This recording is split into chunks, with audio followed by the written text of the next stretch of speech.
Welcome back to Crime Time, Inc. Today, we're going to do a deep dive into a really shocking event in British history. Yeah.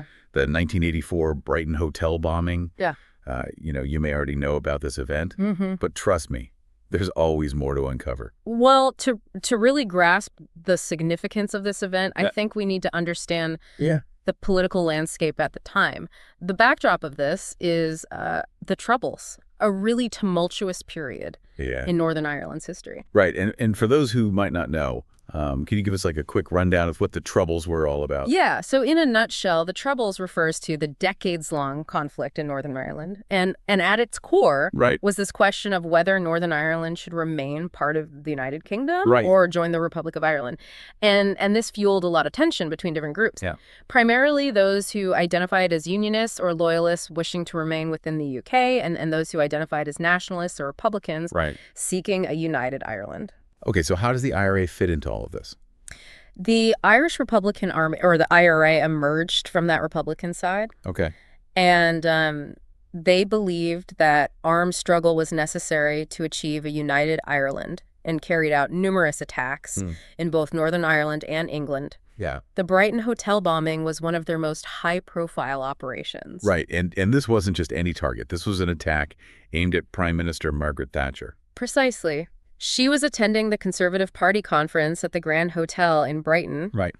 And the IRA saw her as a symbol of British rule in Northern Ireland and therefore a legitimate target in their eyes. And this always blows my mind that Thatcher narrowly escaped the blast. She left her bathroom. Yeah. Just a couple of minutes before the bomb went off. It was an incredibly close call. Imagine you're the prime minister, you're surrounded by your cabinet, and suddenly a bomb explodes in your hotel. It's crazy. The fact that she survived is almost unbelievable. It is unbelievable. And even more unbelievable is that despite this horrifying experience, Thatcher insisted on delivering her conference speech just hours later. Yeah, this act, seen by some as a display of courage and defiance in the face of terrorism, was also viewed by others as potentially provocative and likely to escalate the conflict. It's a very complex issue with no easy answers, but it certainly solidified her image as the Iron Lady. Oh, absolutely. Yeah.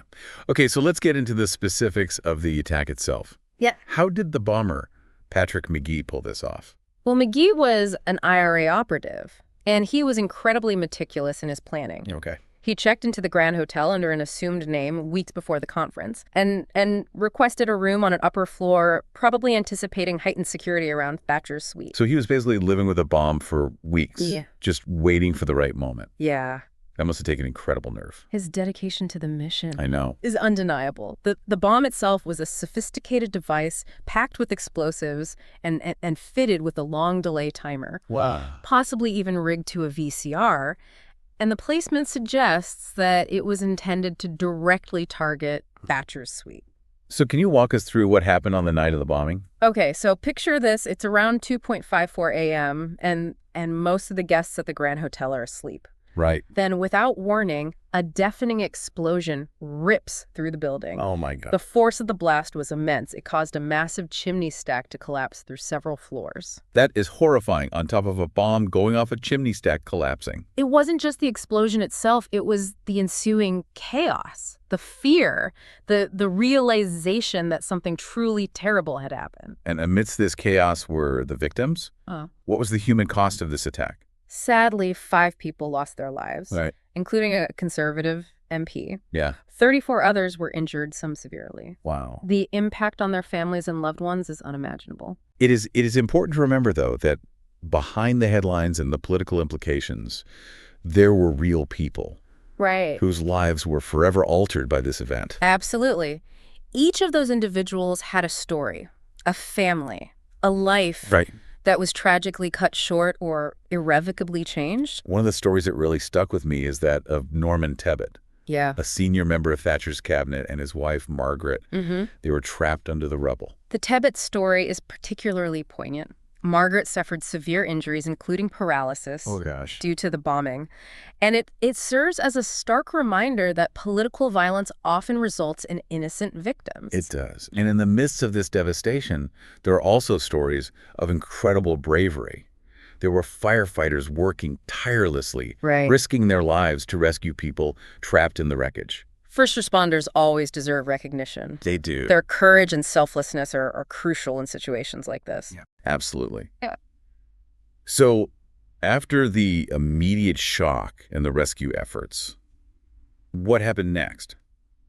Did they manage to find the person responsible for this horrific act? The investigation that followed was meticulous. Yeah. Police, under immense pressure, sifted through debris, piecing together clues to identify the bomber. It must have been really challenging. It was a challenging task, but a crucial one. Were they able to make any headway? They did. They found a crucial piece of evidence, a partial palm print Oh, wow. on the hotel registration card used by McGee. Okay. And this print, combined with police surveillance of known IRA members, led them to their suspect. It's amazing how such a small detail can be the key to unlocking an entire case. Yeah. I guess it really shows the importance of forensic science. Absolutely. It's all about the details, Right. the tiny traces we leave behind that can tell a story. And in this case, that story led to McGee's arrest Right. and conviction. So what was the outcome of the trial? What kind of sentence did McGee face? McGee was sentenced to 8 life terms with a recommendation that he serve a minimum of 35 years. Wow. The severity of the sentence reflects the gravity of the crime and the impact it had on British society. That's a hefty sentence. It seems like justice was served, but I have a feeling there's more to this story. After all, this wasn't just a criminal act. This was a political act. Right. With far-reaching consequences. You're absolutely right. The Brighton bombing had a profound impact on British society and politics. It led to a heightened security state, a pervasive sense of vulnerability, Right. and a reassessment of how the country dealt with threats like the IRA. It's like that feeling after a major attack where everything feels different, more guarded, less safe. Mm-hmm. It's a shift in the collective psyche. And it changed the way political events were conducted forever. Yeah. Conferences, rallies, they all became heavily fortified. Security protocols became much stricter. Right. It was a clear sign that even in a democracy, freedom and safety often come at a cost. So McGee was imprisoned for his role in the bombing. Did he ever end up getting released? Interestingly enough, McGee was released from prison in 1999 Really? as part of the Good Friday Agreement. Okay. This agreement was a landmark moment in the Northern Ireland peace process, aiming to bring an end to the Troubles. Wait, so the agreement meant to bring peace was also responsible for releasing the man who orchestrated this attack. Right. That's a bit ironic, isn't It certainly highlights the complexities of peace processes. They often involve very difficult choices, compromises that can be hard to swallow for those directly affected by the conflict. Right. Some saw McGee's release as a betrayal, while others saw it as a necessary step towards lasting peace. It definitely makes you think about the difficult balance between justice and reconciliation. Is it ever truly possible to move on from such a horrific act? Well, there's a remarkable postscript to this story. It involves Jo Barry, the daughter of Sir Anthony Barry, who was killed in the bombing. She must have been deeply affected by this tragedy. She was, but years after the attack, she made the extraordinary decision to reach out to Patrick McGee. Yeah. She wanted to understand him, to find some meaning in her father's death, and perhaps even find a path towards forgiveness. To meet the man who killed your father, that's an incredibly courageous and compassionate act. It was a courageous act. Jo Barry understood this wouldn't be easy, but she was determined to find meaning in her father's death and to prevent further suffering. So how did McGee react to her request? Was he open to meeting her? Initially, he was hesitant. He was serving multiple life sentences and had to confront the weight of his actions. But eventually, he agreed to meet with Jo, perhaps recognizing the potential for healing and reconciliation that such a dialogue could offer. What was their first meeting like? Imagine the tension. Yeah. The raw emotions in that room.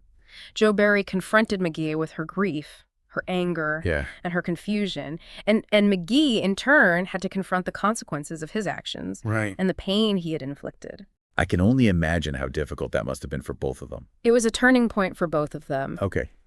They began a series of conversations, sometimes filled with anger and resentment. Yeah? But also with moments of understanding and empathy. So what happened over time? Did they develop any sort of relationship? Incredibly, yes. They discovered shared values and a mutual desire for peace. They recognized that they were both products of a conflict that had spanned generations, a conflict that had caused immeasurable suffering on all sides. That's an incredible transformation to go from victim and perpetrator to something approaching friendship. It's almost unbelievable. Their story is a testament to the human capacity for forgiveness, for bridging divides that seem impossible to cross. It makes you wonder about the power of dialogue, of truly listening to and understanding someone with whom you might fundamentally disagree. Their story is a shining example of restorative justice in action. Yeah. It highlights the potential for healing and growth that can emerge from confronting the past, acknowledging responsibility and seeking forgiveness. It's a truly inspiring story. But let's go back to the bombing itself for a moment. You mentioned that 5 people were killed, including a Conservative MP. Can you tell us more about the other victims? Of course.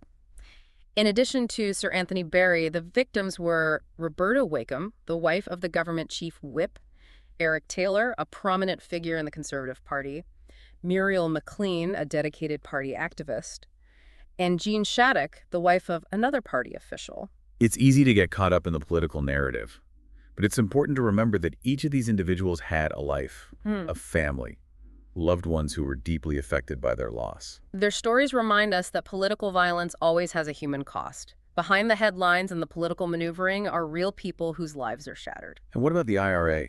Did they ever express any remorse for the bombing, particularly for the innocent lives lost? Immediately after the bombing, the IRA issued a statement defending their actions. They claimed responsibility for the attack, stating that Thatcher was a legitimate target due to her policies in Northern Ireland. They did express regret for civilian casualties, but maintained that their primary target was the British government. So they were essentially justifying their actions, framing it as a military operation rather than a terrorist attack. It highlights the starkly different perspectives on the conflict. The IRA saw themselves as fighting a war against British rule, while the British government viewed them as a terrorist organization. It goes to show how entrenched ideologies can shape perceptions of right and wrong, blurring the lines between legitimate political struggle and violence against innocent people. It's a reminder that understanding conflict involves delving into the motivations, the narratives, and the grievances of all sides.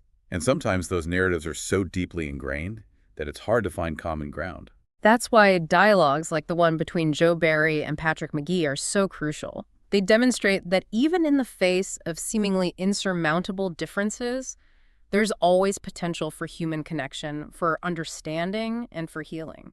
It's a reminder that while justice is important, so is reconciliation. And sometimes reconciliation can lead to a more profound and lasting form of justice. Their story reminds us that peacebuilding isn't just about treaties and ceasefires. It's about changing hearts and minds, about acknowledging the humanity of those we perceive as enemies, and about working together to create a future where such violence is no longer an option. It's a powerful message, and one that resonates deeply, especially considering the ongoing conflicts around the world. It reminds us that even in the darkest of times, hope is never truly extinguished. Now, before we wrap up our deep dive into the Brighton Hotel bombing, I'd like to revisit the topic of security changes in Britain after the attack. You mentioned that there was a heightened sense of vulnerability and a need to reassess security measures. Can you elaborate on that? Certainly. The bombing exposed the vulnerability of even the most powerful figures in the country. It led to a comprehensive reassessment of security protocols, not just for political events, but for public spaces in general. So what were some of the specific changes that were implemented? How did everyday life in Britain change after the bombing? One of the most noticeable changes was the increased police presence in public areas, particularly at large gatherings or events with high-profile attendees. Security checkpoints became commonplace, and there was a greater emphasis on surveillance, both through CCTV cameras and intelligence gathering. So there was a definite trade-off between security and freedom. Some people might have felt safer, but others might have felt that their privacy was being compromised. You're right. It sparked debates about the balance between security and civil liberties. Some argued that the increased security measures were necessary to prevent future attacks, while others felt they were excessive and eroded individual freedoms. It's a complex issue with no easy answers. And it's a debate that continues today, not just in Britain, but globally.